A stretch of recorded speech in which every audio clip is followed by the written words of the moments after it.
سامعین محترم، حاضرین ذی وقار، سورہ شورى کی آیت نمبر 21 میں اللہ رب العزت فرماتے ہیں: ام لہم شرکاء شرعوا لہم من الدین ما لم یأذن بہ اللہ۔ لوگوں نے کچھ ایسے شریک بنا لیے ہیں اللہ کے، شرعوا لہم من الدین، کہ جو دین میں ایسی ایسی چیزیں ایجاد کر رہے ہیں، ایسی ایسی چیزیں ایجاد کر کر کے لوگوں کو دے رہے ہیں، ما لم یأذن بہ اللہ، ایسی چیزوں کی اجازت اللہ نے نہیں دی۔ اس قسم کی چیزوں کو شریعت بنا کے، دین بنا کے پیش کیا جا رہا ہے، ما لم یأذن بہ اللہ، کہ جس کی اللہ نے اجازت نہیں دی۔ یہاں ایسے لوگوں کو شرکاء، اللہ کے شریک کہا گیا۔ یاد رکھیے گا کہ اللہ کے شریک جو لوگ بناتے ہیں وہ دو قسم کے ہیں۔ کچھ لوگوں کو شریک بنایا جاتا ہے عبادت میں،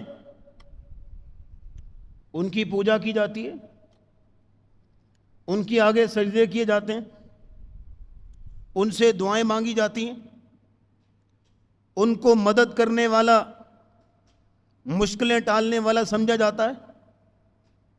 یہ شریک اور ہیں کہ جن کو عبادت میں شریک کیا جا رہا ہے۔ شریک کی ایک دوسری قسم ہے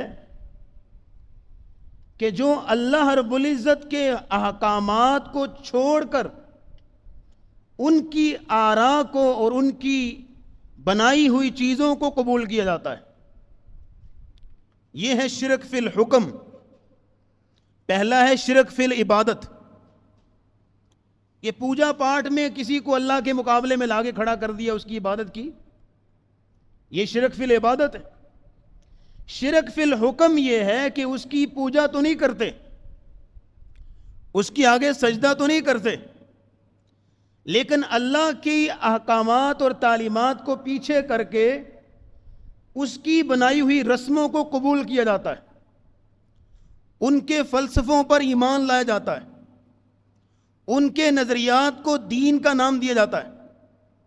اللہ کے مقابلے میں، اللہ رب العزت کے مقابلے میں اللہ کے قوانین، احکامات، تعلیمات کو چھوڑ کر اوروں کی آراء کو، ان کی رسموں کو اس طرح مانتے ہیں جیسے کہ کوئی شریعت ہو، جیسے کہ کوئی دین ہو۔ پورا جو ہے وہ مذہب کا، پورے دین کا حصہ بنا دیا جاتا ہے۔ تو اللہ رب العزت نے اسی چیز کا نام یہاں پہ دیا، ام لہم شرکاء، ان لوگوں نے اللہ کو چھوڑ کے ایسے شریک بنا رکھے ہیں، شرعوا لہم من الدین، کہ دین میں جو ان کے لیے چیزیں گھڑ گھڑ کے پیش کر رہے ہیں، ما لم یأذن بہ اللہ، اور ایسی چیزیں کہ جن کی اللہ نے اجازت ہی نہیں دی۔ اللہ کے دین کے مقابلے میں اپنا دین لانچ کرتے ہیں، اللہ کی شریعت کے مقابلے میں اپنی رسمیں ایجاد کرتے ہیں۔ ایسے لوگوں کے بارے میں یہاں کہا گیا، وَلَوْلَا كَلِمَةُ الْفَصْلِ لَقُضِيَ بَيْنَهُمْ، اگر اللہ نے قیامت کا دن طے نہ کیا ہوتا تو آج دنیا میں ہی ان پر اللہ کے عذاب کا کوڑا برس چکا ہوتا۔ یہ ان کو مہلت دی ہے، اور اگر اللہ ان کو چھوٹ دیے ہوئے ہے اس لیے کہ اللہ نے ایک دن طے رکھا ہے کہ فیصلہ قیامت کے دن ہوگا، اس مہلت کی وجہ سے یہ لوگ سمجھ بیٹھے ہیں کہ ہم جو کر رہے ہیں وہ ٹھیک کر رہے ہیں۔ وَلَوْلَا كَلِمَةُ الْفَصْلِ لَقُضِيَ بَيْنَهُمْ، کہ اللہ نے اگر قیامت کا دن جو فیصلے کا دن ہے طے نہ کیا ہوتا تو آج ان کا کام تمام ہو چکا ہوتا۔ وَإِنَّ الظَّالِمِينَ لَهُمْ عَذَابٌ أَلِيمٌ، اور ظالموں کے لیے دردناک عذاب ہے۔ وہ ظالم جو اللہ کے دین کے مقابلے میں کسی اور چیز کو دین قرار دیں، کسی اور رسم کو دین قرار دیں، ایسے لوگوں کو ظالم کہا گیا ہے۔ کہ کسی انسان کو آپ حلال و حرام کا اختیار دے دیں کہ وہ جس چیز کو اس نے حلال کیا مان لیا، جس چیز کو اس نے حرام کیا مان لیا، اللہ کی حلال و حرام کی پرواہ نہیں۔ یہاں سورہ شورا کی آیت نمبر 21 میں ان لوگوں کو شرکا کہا گیا کہ اللہ کے شریک، اور سورہ توبہ میں ان لوگوں کو رب کہا گیا کہ یہ لوگ ہیں کہ جن کو رب بنا لیا گیا ہے۔ اتخذوا احبارہم ورہبانہم اربابا من دون اللہ، ان لوگوں نے اپنے علماء کو، اپنے اسکالرز کو، اپنے مذہبی پیشواؤں کو رب بنا لیا۔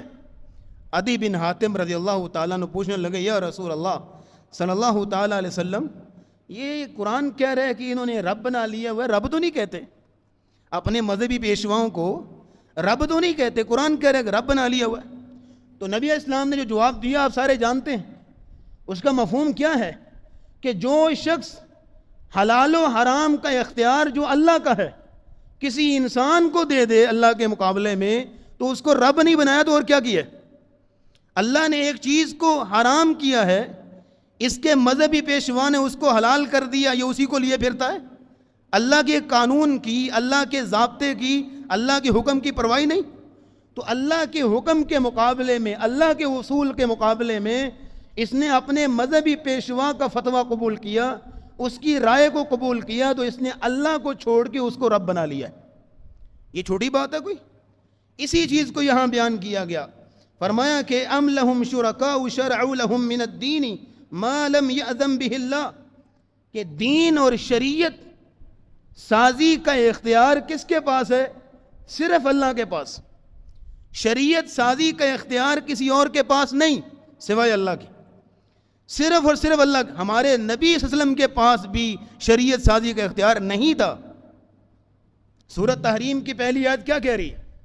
جب رسول اکرم صلی اللہ تعالی وسلم نے اپنی مرضی سے اپنے لیے شہد کو منع کر دیا کہ شہد استعمال نہیں کروں، حرام کر دیا، تو قرآن نازل ہوا، یا ایھا النبی لما تحرم، کیوں لما تحرم ما احل اللہ لک، کیوں آپ حرام کر رہے ہیں اس چیز کو جس کو اللہ نے آپ کے لیے حلال کیا ہے؟ کیا اختیار ہے آپ کے پاس؟ کیا رائٹ ہے آپ کے پاس؟ تو جب رسول اکرم صلی اللہ تعالی علیہ وسلم کے پاس یہ اختیار نہیں ہے، تو کسی عام بندے کے پاس کیسے اختیار ہو سکتا ہے کہ اس کی بنائی ہوئی رسم کو، اس کی ایجاد کی ہوئی چیز کو ہم دین کا حصہ مان لیں، ہم شریعت کا حصہ مان لیں، ہم اس پر اس طرح ایمان لائیں، اس طرح عمل کریں جیسے دین پر عمل کرتے ہیں، جیسے شریعت کو مانتے ہیں؟ ہرگز نہیں۔ دین صرف اس چیز کا نام ہے جو اللہ نے اتارا ہے، اس کے علاوہ کسی چیز کا نام دین نہیں، اس کے علاوہ کسی چیز کا نام شریعت نہیں ہے۔ تو جب رسول اکرم صلی اللہ علیہ وسلم کے پاس یہ اختیار نہیں ہے، ان کے پاس یہ رائٹ نہیں ہے، تو کسی عام آدمی کے پاس، نہ ہمارے پاس یہ اختیار ہے، نہ کسی اور کے ہم اس کو اختیار دیتے ہیں کہ وہ ہمارے لیے ایسی چیزیں ایجاد کرے اور اس کو بعد میں دین کا نام دے۔ یہ رائٹ کس کا ہے؟ صرف اللہ کا۔ تو اللہ کا رائٹ چھین کے آپ کسی اور کو دیں گے تو یہ شرک نہیں ہے؟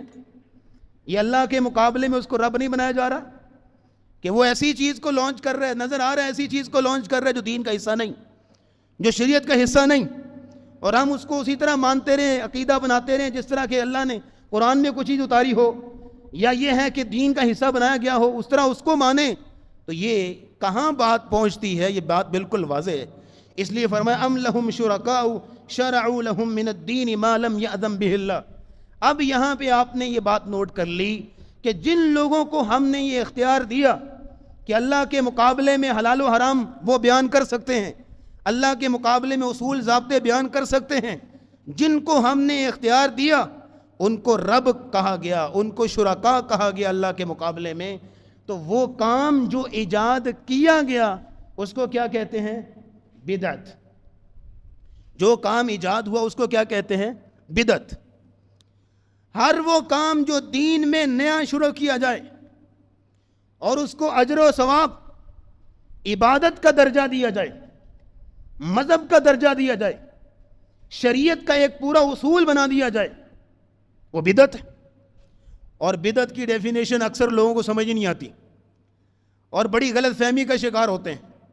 ہم جب کہیں پہ کہتے ہیں نا جناب یہ چھوڑ دیں بدعت ہے, یہ جائز نہیں ہے, تو آگے سے جواب پتہ کیا آتا ہے؟ آگے سے جواب آتا ہے جناب پھر موبائل بھی چھوڑ دیں, یہ گاڑیاں بھی چھوڑ دیں, جہاز بھی چھوڑ دیں, پھر یہ ساری چیزیں چھوڑ دیں, کیونکہ یہ بھی تو بدعت ہیں, یہ بھی تو نئی چیزیں ہیں, اس زمانے میں نہیں تھیں. سر یہ بدعت کی ڈیفینیشن ہی نہیں ہے.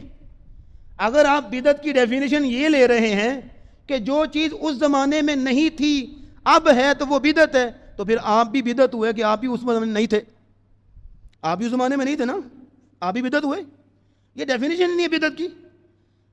اور بدعت کی ڈیفینیشن یہ ہے کہ کوئی شخص دین میں کوئی نیا کام شروع کرے, اس کو اجر و ثواب سمجھے اور اس کو مذہب کا رنگ دے اور اس عمل کو عبادت کا درجہ دے, اس کام کو, اس عمل کو جو ہے وہ بدعت کہا جاتا ہے. اور یہ اصل غلط فہمی جو ہمیں پیدا ہوتی ہے کہ بدعت کی ڈیفینیشن ہمیں سمجھ نہیں آئی. یہ گاڑیاں, یہ موبائل, یہ جہاز, یہ تو سائنٹیفک ڈیولپمنٹ ہیں, انسان کی ضروریات ہیں. اگر کوئی شخص ان چیزوں کو استعمال کر رہا ہے تو وہ دین کا حصہ سمجھ کے نہیں, وہ تو ضرورت اور سہولت سمجھ کے استعمال کر رہا ہے. وہ ان کو کوئی عبادت کا درجہ نہیں دے رہا, بلکہ وہ تو ان کو استعمال کرتا ہے اس لیے کہ ضرورت ہے, اس لیے کہ سہولت ہے. تو سہولت سمجھ کے اور یہ ہے کہ ضرورت سمجھ کے استعمال کیا جاتا ہے, دین سمجھ کے, عبادت سمجھ کے نہیں. بدعت وہ ہے جو دین میں کوئی کام شروع کیا جائے اور اس کو عبادت کا درجہ دیا جائے.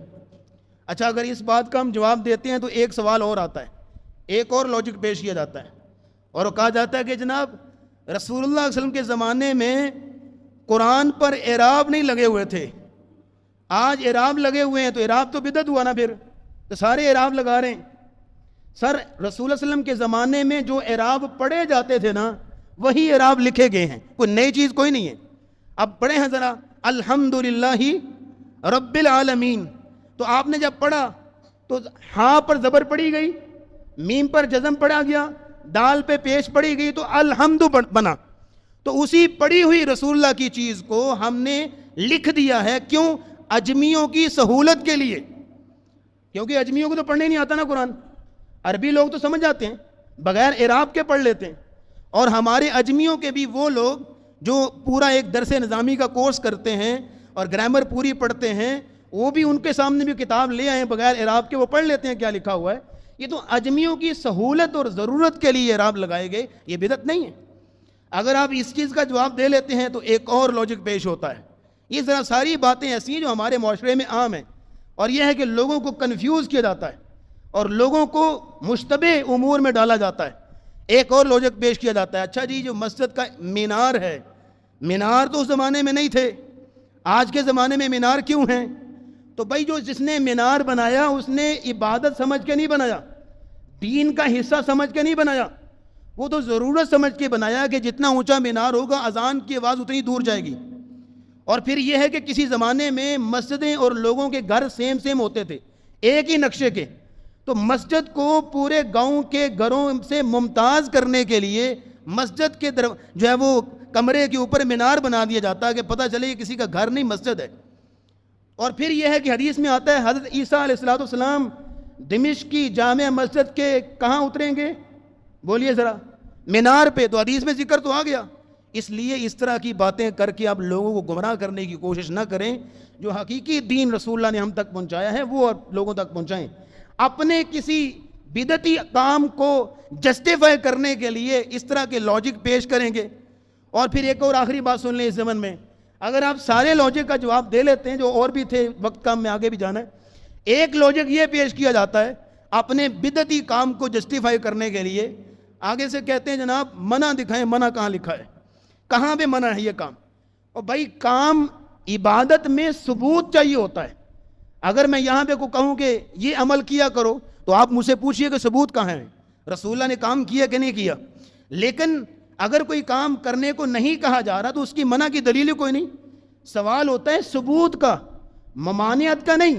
اگر آج عیسائی لوگ اٹھ کے آ جائیں اور آگے کہیں کہ حضرت عیسیٰ علیہ السلام کا یوم پیدائش 25 دسمبر ہم مناتے ہیں, منع دکھاؤ کہاں پہ ہے, تو آپ دکھا سکتے ہیں؟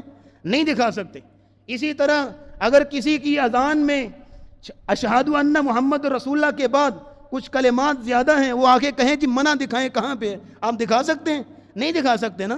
تو منع کی دلیل نہیں ہوتی، دلیل ہوتی ہے ثبوت کی، دلیل ہوتی ہے پروف کی، کہ ثابت کیا جائے کہ رسول اللہ صلی اللہ علیہ وسلم نے یہ کام کیا، یا رسول اللہ نے اس کام سے جو ہے وہ اس کام کا آپ نے اجازت دی، یا آپ کے سامنے یہ کام ہوا. تو ثبوت کی دلیل ہوتی ہے، ممانعت کی دلیل نہیں ہوا کرتی. تو جب آپ کے سامنے بدعت کی یہ پوری ڈیفینیشن آ گئی، تو اگلی بات یہ دیکھیے گا، بدعت چاہے صحابہ اکرام سے بھی اگر کوئی ایسا کام ہو جائے وہ بھی قابل قبول نہیں ہے.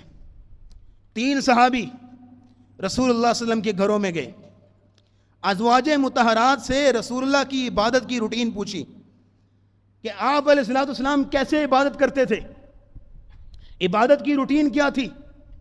ازواج مطہرات نے سارا شیڈول بتایا کہ آپ ایسے عبادت کرتے ہیں، ایسے کرتے ہیں، پاؤں سوج جاتے ہیں وغیرہ وغیرہ. انہوں نے کہا یہ تو بہت بڑی عبادت ہے، آپ تو امام الانبیاء ہیں، سید الانبیاء ہیں، آپ اتنی عبادت کر رہے ہیں تو ہمارا کیا حال، ہمارے تو گناہ بڑھے، ہمیں تو اور عبادت کرنی چاہیے. ان تینوں نے ارادہ کیا. ایک نے کہا کہ میں ساری رات عبادت کروں گا، کبھی بھی آرام نہیں کروں گا. ایک نے کہا میں ہر روز روزہ رکھوں گا، کبھی چھوڑوں گا نہیں. ایک نے کہا کہ میں پوری زندگی اپنی عبادت سے گزار دوں گا، شادی نہیں کروں گا. یہ تینوں کی بات جب رسول اللہ صلی اللہ علیہ وسلم تک پہنچی تو آپ علیہ الصلوۃ والسلام نے فرمایا تم نے اس طرح کی بات کہی ہے؟ جی یا رسول اللہ کہی ہے. فرمایا انی لاخشاکم للہ واتقاکم لہ، میں تم سے زیادہ اللہ سے ڈرنے والا ہوں اور تم سے زیادہ اللہ کی عبادت کرنے والا ہوں. لیکنی اصوم وافطر، لیکن میں روزہ بھی رکھتا ہوں، میں روزہ چھوڑتا بھی ہوں. اور میں وارقد، اور میں رات کو قیام بھی کرتا ہوں، رات کو آرام بھی کرتا ہوں. واتزوج النساء، اور میری بیویاں بھی ہیں. تو اس لیے کوئی ایسا کام جو میری سنت کے مطابق نہیں، اس کا میرے ساتھ کوئی تعلق نہیں. آگے الفاظ ہیں حدیث کے، فمن راغب عن سنتی فلیس منی. ان تینوں صحابہ کو آپ نے کلیئر انداز میں کہا کہ جس بندے نے میری سنت سے منہ موڑا اس کا میرے ساتھ کوئی تعلق نہیں ہے. تو اگر کوئی صحابی ایسا کام کرتا ہے کہ جو رسول اللہ سے ثابت نہیں ہے تو اس کے والے سے کہہ دیا گیا کہ میرے ساتھ کوئی تعلق نہیں ہے، تو عام بندے کا کیا حال ہے؟ پھر عمر ابن عاص رضی اللہ تعالیٰ عنہ، ان کا معمول یہ تھا کہ رات بھر نفل پڑھتے رہتے اور دن بھر روزے، نہ کبھی روزے میں ناگا نہ رات کے قیام میں ناگا. گھر والوں نے جا کے شکایت لگائی کہ ہمیں تو وقت ہی نہیں دیتے. بچے کہتے ہیں کہ ہمیں تو ٹائم ہی نہیں دیا جاتا، یہ تو ہر وقت اپنی عبادت میں لگے رہتے ہیں. نبی اسلام نے ان کو بلایا، آپ نے کہا فلا تفعل، ایسے نہ کرو، سم و افطر، روزہ رکھو بھی روزہ چھوڑو بھی، اور رات کو جو ہے وہ قیام بھی کرو اور آرام بھی کرو. فرمایا وَإِنَّ لِجَسَدِكَ عَلَيْكَ حَقًّا، تمہارے جسم کا بھی تم پر حق ہے. وَإِنَّ لِعَيْنِكَ عَلَيْكَ حَقًّا، تمہاری آنکھوں کا بھی تم پہ حق ہے، آرام کی بھی ضرورت ہے. وَإِنَّ لِزَوْجِكَ عَلَيْكَ حَقًّا، اور تمہارے بیوی بچوں کا بھی تم پر حق ہے، ان کو بھی وقت چاہیے. اس لیے کہ اتنی عبادت کرو جتنی رسول اللہ سے ثابت ہے، اس سے آگے بڑھنے کی کوشش نہ کرو. تو بات یہ ہے کہ یہ ہے بدعت، کہ جب آپ اللہ اور اس کے رسول کی طے کردہ حدود سے آگے نکلنے کی کوشش کریں گے، اور یہ ہے کہ آپ نئی چیزیں شروع کریں گے، تو بجائے آپ اپنی طرف سے تو بڑے اچھے کام کر رہے ہیں، لیکن یہ ہے کہ ان کی کوئی حیثیت نہیں ہے، نہ اللہ کے ہاں نہ اس کے رسول کے ہاں ان کی کوئی ویلیو نہیں ہے، اور نہ ہی وہ نیک عمل کنسیڈر ہوتا ہے. قرآن مجید میں صرف ایک جگہ پہ بدعت کا لفظ آیا ہے، صرف ایک جگہ پہ، اور سورۃ الحدید کی آیت نمبر 27. عیسائیوں کا اللہ نے ذکر کیا وَرَهْبَانِيَّةً ابتدعوها، یہ لفظ ہے، ایک دفعہ ہے قرآن مجید میں. عیسائیوں نے اپنے دین میں ایک بدعت شروع کی، رہبانیت. اللہ کہتے ہیں ما كتبناها علیہم، ہم نے ان پر یہ چیز نہیں لکھی تھی، یعنی ہم نے ان سے مطالبہ نہیں کیا، ہم نے ان کے مذہب میں ان کے دین میں یہ چیز نہیں رکھی، انہوں نے خود اس کو شروع کیا. اور رہبانیت کیا ہے؟ خانقاہی نظام، کہ عہد کر لیا کہ شادی نہیں کرنی، بس یہ ہے کہ ساری عمر عبادت میں گزارنی ہے اور صرف عبادت پہ فوکس رکھنا ہے. اچھا شروع تو کر لیا اور باقاعدہ اس کو دین کا حصہ بنایا، عقیدے کا مذہب کا حصہ بنا لیا. تو شروع کر لیا تو قرآن کہتا ہے فما رعوها حق رعایتها، شروع کر بیٹھے لیکن یہ ہے کہ اس کی پاسداری انہوں نے نہ کی، انہوں نے اس کی پاسداری کوئی نہ کی. ہوتا ہی ظاہر انسان ہے. اور یہ ہے کہ خانقاہوں میں راہب توجہ میری طرف رکھیں، خانقاہوں میں راہب مرد بھی ہوتے تھے، راہب عورتیں بھی ہوتی تھی. اور پھر یہ ہے کہ ہسٹری آف کرسچن موناسٹزم میں لکھا ہوا ہے، عیسائیوں نے خود اپنی کتابوں میں لکھا ہوا ہے کہ ایسا بھی دن دیکھنے کو ملا کہ معصوم بچے مرے ہوئے ہمیں ملتے تھے، اور یہ ہے کہ قبریں معصوم بچوں کی بنی ہوتی تھی. تو بات یہ ہے کہ جب آپ ایک کام ایسا شروع کر لیتے ہیں جو دین کا حصہ ہی نہیں ہے، اس کا سائیڈ ایفیکٹ تو آئے گا. اس لیے اس کی مذمت کی گئی، اس لیے اس کو کنڈیم کیا گیا. اور قرآن میں کہا فَوَيْلٌ لِّلَّذِينَ يَكْتُبُونَ الْكِتَابَ بِأَيْدِيهِمْ، وہ لوگ کہ جو اپنے ہاتھوں سے کتابوں کو لکھتے ہیں، اپنے ہاتھوں سے دین کے فتوے لکھتے ہیں. ثُمَّ يَقُولُونَ هَذَا مِنْ عِنْدِ اللَّهِ، پھر کہتے ہیں یہ اللہ کی طرف سے، پھر کہتے ہیں یہ دین کا حصہ ہیں، پھر کہتے ہیں یہ مذہب کا حصہ ہیں، پھر کہتے ہیں یہ ثواب ہے، پھر کہتے ہیں یہ نیکی ہے. کیوں؟ لِيَشْتَرُوا بِهِ ثَمَنًا قَلِيلًا، تاکہ اپنے پیٹ پال سکیں، تاکہ جو ہے وہ اپنا مال اکٹھا کر سکیں، تاکہ لوگوں کی تجوریاں خالی کر سکیں. اللہ کہتے ہیں ثم لِيَشْتَرُوا بِهِ ثَمَنًا قَلِيلًا فَوَيْلٌ لَّهُم مِّمَّا كَتَبَتْ أَيْدِيهِمْ وَوَيْلٌ لَّهُم مِّمَّا يَكْسِبُونَ. ہلاکت ہے ان کے ان فتووں پر جو یہ لکھتے ہیں، اور ہلاکت ہے ان کی ایسی کمائیوں پر جو ان فتووں سے کماتے ہیں. اللہ نے ایک چیز کو حرام کیا ہے، مفتی صاحب فتویٰ دے رہے ہیں جی جائز ہے، حلال ہے، اور پورا پاکستان جو اس کے پیچھے لگا ہوا ہے جی مفتی صاحب فتویٰ دے دیا ہے، اب یہ حلال اور جائز ہو گیا ہمارے لیے. سر یہ قرآن کی آیات پڑھیے، یہ اللہ کے مقابلے میں آپ کس کو کھڑا کر رہے؟ جب اللہ ایک چیز کو واضح طور پہ حرام کر رہا ہے تو کون ہوتا ہے، کس کی مجال ہے کہ اس کو حلال کر سکے، اس کو جائز کر سکے؟ کس کی جرت ہے؟ جب ہمارے نبی صلی اللہ علیہ وسلم کو روک دیا گیا کہ لما تحرم ما احل اللہ لک، اے نبی آپ کے پاس کیا اختیار ہے کہ آپ حرام کر رہے ہیں ایک چیز کو جس کو اللہ نے حلال کیا ہے؟ جب ہمارے نبی صلی اللہ علیہ وسلم کو یہ اختیار نہیں ہے تو پھر اللہ کے مقابلے میں کسی کو بھی اختیار ہو ہی نہیں سکتا. اس لیے یہ جو چیز ہے کہ انسان اپنے آپ کو ایسی بدعات سے بچائے، ایسی چیزوں سے بچائے کہ جن کا نہ دین میں حصہ نہ شریعت میں حصہ.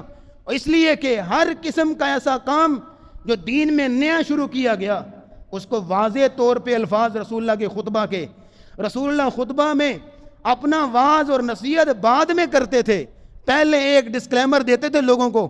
آپ کہا کرتے تھے ان اصدق الحدیث کتاب اللہ، کہ سب سے سچی بات اگر کوئی ہے تو اللہ کی کتاب ہے.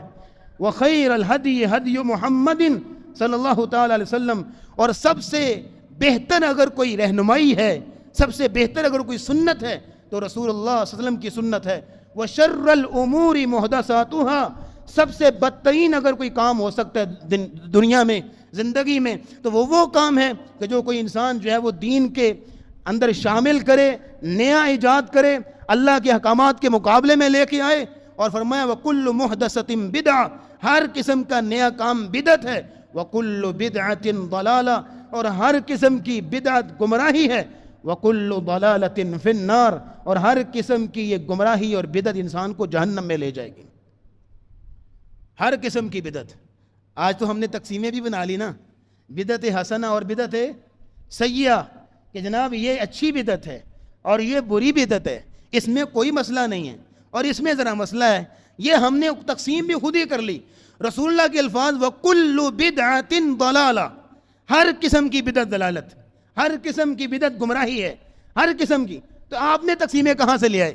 اس لیے وہ حوض کوثر والی حدیث تو آپ کو پتہ ہی ہے نا کہ جب دیوار کر دی جائے گی پیچھے ہٹ جاؤ. کیوں؟ دین میں نئے کام شروع کرتے تھے. تو جس نبی کی محبت میں نئے کام شروع کیے وہی نبی کہہ دیں گے سوہکن سوہکن چلے جو یہاں سے، میرا تمہارے ساتھ کوئی تعلق نہیں ہے. اس لیے بدعتی شخص کے حوالے سے جو نبی اسلام نے فرمایا ان اللہ احتجز التوبہ عن کل صاحب بدعہ، اللہ ہر قسم کے بدعتی شخص کے آگے اور اس کی توبہ کے آگے پردہ لٹکا دیتا ہے. وہ توبہ کی توفیق نہیں ملتی. کیوں بھلا؟ اس لیے کہ توبہ تو وہ کرے نا جو گناہ سمجھے، اور جو ثواب سمجھ کے کر رہا ہے، نیکی سمجھ کے کر رہا ہے، وہ توبہ کرے گا نہیں. اور اسی طرح امام سفیان ثوری رحمہ اللہ کتنی خوبصورت بات کہا کرتے تھے. انہوں نے کہا البدعۃ احب الی ابلیس من المعصیہ، بدعت جو ہے ابلیس کو زیادہ پسند ہے گناہ کی نسبت. آپ اللہ کی نافرمانی کریں، گناہ کریں، وہ اتنا پسند نہیں ابلیس کو جتنا بدعت اس کو پسند ہے. کیوں؟ کیونکہ والمعصیۃ یتاب منہا، گناہ سے لوگ توبہ کر لیتے ہیں، آج نہیں تو کل شرم آ جاتی ہے، توبہ کر لیتے ہیں. والبدعۃ لا یتاب منہا، اور بدعت سے لوگ توبہ نہیں کرتے کیونکہ اس کو نیکی سمجھ کے کر رہے ہیں، ثواب سمجھ کے کر رہے ہیں. اس لیے یہ کتنی بڑی سزا ہے، کتنا بڑا وبال ہے کہ اگر کوئی شخص بدعتی ہے تو کسی صورت بھی اس کو توبہ کی توفیق نہیں ملتی. اور اگلی بات یہ دیکھیے گا، اپنی طرف سے چاہے بڑے نیک اعمال کر رہا ہو تو اس کا عمل کوئی قابل قبول نہیں ہے. عمل کی قبولیت کے لیے دو شرطیں، ایک اللہ کی رضا کے لیے عمل کرنا ہے اور دوسرا رسول اللہ صلی اللہ علیہ وسلم کی اتباع کرنی ہے، رسول اللہ کی پیروی کرنی ہے. جب آپ رسول اللہ کی پیروی کرتے ہیں تو ویل اینڈ گڈ، لیکن جہاں رسول اللہ کی پیروی نہیں تو بڑا سا کراس لگتا ہے، کانٹا لگتا ہے کہ اس کا عمل قابل قبول نہیں ہے. بلکہ قرآن میں کہا گیا یا ایھا الذین آمنوا اطیعوا اللہ واطیعوا الرسول، اے ایمان والو اللہ اور اس کے رسول کی اطاعت کرو، ولا تبطلوا اعمالکم، اور اپنے اعمال کو ضائع نہ کرو کہ دن رات محنتیں کر کر بھی ملے گا کچھ نہیں. کیوں؟ کہ رسول اللہ کی اتباع ہی کوئی نہیں، رسول اللہ کی پیروی کوئی نہیں. اور عبداللہ بن مسعود رضی اللہ تعالیٰ عنہ کی بات سن لو. عبداللہ بن مسعود رضی اللہ تعالیٰ عنہ ایک دن مسجد نبوی میں آئے اور مسجد نبوی میں کچھ لوگ اجتماعی بیٹھ کے ذکر کر رہے تھے، آپس میں حلقہ بنایا ہوا ہے، اجتماعی طور پہ ذکر کر، گٹھلیاں رکھی ہوئی ہیں، کچھ گن رہے ہیں، اجتماعی طور پہ ذکر کر رہے ہیں. عبداللہ بن مسعود اس نے غصے سے بولے اور کہا ان یعدوا سیئاتہم، ان کو کہو ان گٹھلیوں پر اللہ کا نام نہ گنیں بلکہ اپنے گناہوں کو گنیں، اپنے گناہوں کو شمار کریں. اور اتنا ڈانٹ کے کہا وہ لوگوں تمہیں کیا ہو گیا ہے، ابھی تو ہمارے نبی کے برتن بھی نہیں ٹوٹے، ابھی تو ہمارے، جیسے آج ہماری زبان میں محاورہ بولا جاتا ہے نا، ابھی تو کفن بھی میلا نہیں ہوا، تم نے ابھی سے نئے کام شروع کر لیے. یعنی یہ اجتماعی طور پر حلقے بنا کے ایک ہی زبان سے بیک وقت ذکر کرنا، یہ کہاں سے تم لے آئے؟ یہ تو نبی نے تو نہیں سکھایا. تو بات یہ ہے کہ جو بدعتی عمل ہے کسی صورت بھی دین میں قابل قبول نہیں ہے. اور اگلی بات دیکھیے گا، صحیح مسلم کی حدیث ہے، فرمایا گیا لعن اللہ من آوى محدثا، جس بندے نے کسی بدعتی کو پناہ دی اللہ اس پر بھی لعنت کرتا ہے، کسی بدعتی کو پناہ دی. اور حدیث کے الفاظ من احدث فیہا حدثا، جس بندے نے دین میں نیا کام شروع کیا، آوى محدثا، یا کسی بدعتی کو جو ہے وہ جگہ فراہم کی اور اس کو پلیٹ فارم فراہم کیا کہ آئیے جی اپنی دعوت یہاں سے شروع کیجئے، تو فرمایا لعنت اللہ علیہ والملائکۃ والناس اجمعین، اس بندے پر اللہ کی بھی لعنت ہے، فرشتوں کی بھی اور سارے لوگوں کی بھی لعنت. یہ چھوٹا معاملہ کوئی؟ آپ جو مرضی دین میں شروع کرتے جائیں اور بناتے جائیں اور جو ہے وہ لوگوں کو آپ گمراہ کرتے جائیں، دین کے نام پہ نئی نئی چیزیں ایجاد کرتے جائیں. اور پھر یہاں تک بس نہیں ہے، بدعت کا سب سے بڑا وبال یہ ہے کہ بدعتی آدمی اللہ اور اس کے رسول سے آگے نکلنے کی کوشش کرتا ہے. قرآن میں یا ایھا الذین آمنوا لا تقدموا بین یدی اللہ ورسولہ، اے ایمان والو اللہ اور اس کے رسول سے آگے نہ نکلو، واتقوا اللہ، اللہ سے ڈرو. جب بات یہ ہے کہ جب اللہ اور اس کے رسول نے ایک چیز کا حکم ہی نہیں دیا، ایک چیز کی اجازت ہی نہیں دی، آپ اس چیز کو لانچ کر رہے ہیں اور دن رات اس کی تبلیغ کر رہے ہیں، دن رات لوگوں میں پھیلا رہے ہیں، تو آپ اللہ اور اس کے رسول سے زیادہ سمجھدار ہیں، آپ آگے نکلنے کی کوشش کر رہے ہیں. عبداللہ بن عمر رضی اللہ تعالیٰ عنہ کو دیکھیے، ان کے سامنے کسی بندے نے چھینک ماری اور چھینک مارتے ہوئے کیا پڑھتے ہیں جی؟ بولیں ذرا، الحمدللہ، یہ پڑھتے ہیں. اس نے کہا الحمدللہ والصلاۃ والسلام علی رسول اللہ، جامع ترمذی کی حدیث ہے. اس نے کیا کہا؟ الحمدللہ والصلاۃ والسلام علی رسول اللہ. عبداللہ بن عمر کہیں گے ہاں یہ کیا ہے؟ کہا جی یہ مجھے زیادہ اچھا لگتا ہے کہ اللہ کی حمد بھی ہو جائے اور ساتھ میں یہ ہے کہ رسول اللہ پر درود بھی پڑھ لیا جائے. ہاں بڑا اچھا جملہ ہے. تو عبداللہ بن عمر روکنے لگے، کہا تم پتہ نہیں یہ کہاں سے لے آئے ہو، ہمیں تو رسول اللہ نے صرف الحمدللہ سکھایا ہے. تو بات یہ ہے کہ دین میں نیا کام، صحابہ کبھی بھی اس کو چیز کو برداشت نہیں کرتے تھے. تو جو دین میں نیا کام شروع کرتا ہے اس کا مطلب یہ ہے کہ اللہ اور اس کے رسول سے آگے نکلنے کی کوشش کرتا ہے. اور لہٰذا بدعت کا نتیجہ سب سے بڑا یہ ہوتا ہے کہ جب کوئی انسان بدعت کو لانچ کرتا ہے تو پھر یہ ہے کہ بدعت بانجھ نہیں ہوتی، بدعت جا کے بچے دیتی ہے. ایک سے ایک کام سے دوسرا کام نکلتا ہے، دوسرے سے پھر تیسرا نکلتا ہے، کرتے کرتے پھر جو سنت کی اصل کیفیت ہوتی ہے، سنت کا اصل حکم ہوتا ہے، وہ ختم ہو جاتا ہے. اس لیے حسان بن عطیہ کہا کرتے تھے مبتدع قوم بدعۃ فی دینہم، جب کبھی بھی کوئی قوم دین میں بدعت لے کے آتی ہے الا نزع من سنتہم مثلھا، تو اس بدعت کے آنے کی وجہ سے اس طرح کی کوئی نہ کوئی سنت ختم ہو جاتی ہے، لوگ سنت پر عمل کرنا چھوڑ دیتے. اس لیے تو حدیث کے الفاظ ہیں جس بندے نے میری سنت کو زندہ کیا اللہ اس کو 50 صحابہ کے برابر اجر دیتا ہے. 50 صحابہ کے. حدیث کے الفاظ آپ نے سنے کہ نبی اسلام نے فرمایا کہ تم میں سے کوئی شخص اگر احد پہاڑ کے برابر بھی سونا خرچ کرے تو میرے صحابی کی ایک مٹھی جو کے برابر نہیں پہنچ سکتا. حدیث سنی ہے نا. اسی نبی نے علیہ السلام نے فرمایا تھا کہ جو بندہ میری سنت کو زندہ کرے گا تو میرے 50 صحابہ جتنا اللہ اس کو اجر دے گا. چھوٹا معاملہ کوئی, اس قدر خوبصورت معاملہ. لہذا بات یہ ہے کہ جب آپ کسی بدعت کو لانچ کرتے ہیں, اگر آپ مجھے اجازت دیں تو معاشرے میں کئی بدعات ہیں, میں بولنا تو نہیں چاہتا, اجازت نہیں ہے, لیکن یہ ہے کہ مثال کے طور پر صرف ایک مثال لے لیجئے. آپ کے ہاں کوئی شخص جو ہے وہ الحفیظ والامان کوئی فوت ہوتا ہے تو ہمیں اسلام نے کیا سکھایا ہے کہ آپ اس کو غسل دیجئے, اس کو کفن دیجئے, احترام سے اٹھا کے قبرستان لے جائیے, اس کی جو ہے وہ نماز جنازہ پڑھیے, اس کی تدفین احترام سے کیجئے اور پھر جو ہے وہ دعا کیجئے. یہاں تک فل سٹاپ ہے, اس کے آگے کوئی چیز نہیں. لیکن اگر آپ اس کے بعد کوئی چیز رکھیں گے کہ ہم نے اس کے لیے کچھ یہ بھی کرنا ہے, کچھ دوسرے دن یہ کام کرنا ہے, تیسرے دن یہ کام کرنا ہے, 7ویں دن یہ ہے, اور پھر یہ ہے کہ آگے 10ویں دن یہ ہے, 40ویں دن, پھر سال بعد جو برسی ہے, یہ سارے کام جب آئیں گے تو پھر جو اصل کام ہے نا سنت والا نماز جنازہ, اس کی اہمیت کم ہو جائے گی. کم ہوئی گی نہیں اس کی اہمیت. ہوتا یہ ہے کہ باقی کاموں میں لوگ پہنچتے ہیں اور بڑے بڑے شاپر لے کر پہنچتے ہیں, لیکن نماز جنازہ میں بت بن کے کھڑے ہوتے ہیں, دعا بھی نہیں آتی, بت بن کے کھڑے ہوتے ہیں. اور بعض اوقات تو پتہ نہیں وضو ہوتا ہے کہ نہیں ہوتا, اور بعض اوقات تو وضو صحیح ہے کہ نہیں ہے. لیکن یہ ہے کیونکہ اصل سنت کی اہمیت ختم ہو جاتی ہے جب کوئی بدعت آتی ہے, لوگوں کی توجہ ساری بدعت میں بڑھ جاتی ہے اور سنت کی اہمیت جب کم ہو جاتی ہے. اس لیے بات یہ ہے کہ جب انسان اس طرح کی بدعات کو لانچ کرتا ہے, اور پھر یہ ہے کہ بدعت سے فرقہ واریت پیدا ہوتی ہے, بدعت سے فرقہ واریت پیدا ہوتی. آپ سنت کو فالو کریں, اللہ کی قسم کبھی بھی جو ہے وہ فرقہ واریت نہیں پیدا ہوگی. جیسے حدیث کے الفاظ نبی علیہ السلام نے فرمایا کہ بنی اسرائیل کے 72 فرقے اور میری امت کے 73 فرقے, کلہم فی النار الا واحدہ. آپ نے فرمایا میری امت کے 73 فرقے بنیں گے, 73 سارے جہنم میں جائیں گے سوائے ایک کے. تو صحابہ نے کہا یا رسول اللہ وہ ایک بتائیے ذرا, بس ہم ان میں شامل ہو جائیں, وہ ایک بتائیے جو جنت میں جائے گا. تو آپ اسلام نے ڈیفینیشن کیا بیان کی, ما انا علیہ و اصحابی, جو میری سنت پر عمل کرے گا اور میرے صحابہ کے طریقے پر چلے گا, دیٹس اٹ, وہ جنت میں جائے گا. یہ سادہ سی بات. اور جو بندہ اس چیز پر عمل کر لے کبھی بھی فرقہ واریت پیدا ہوگی نہیں.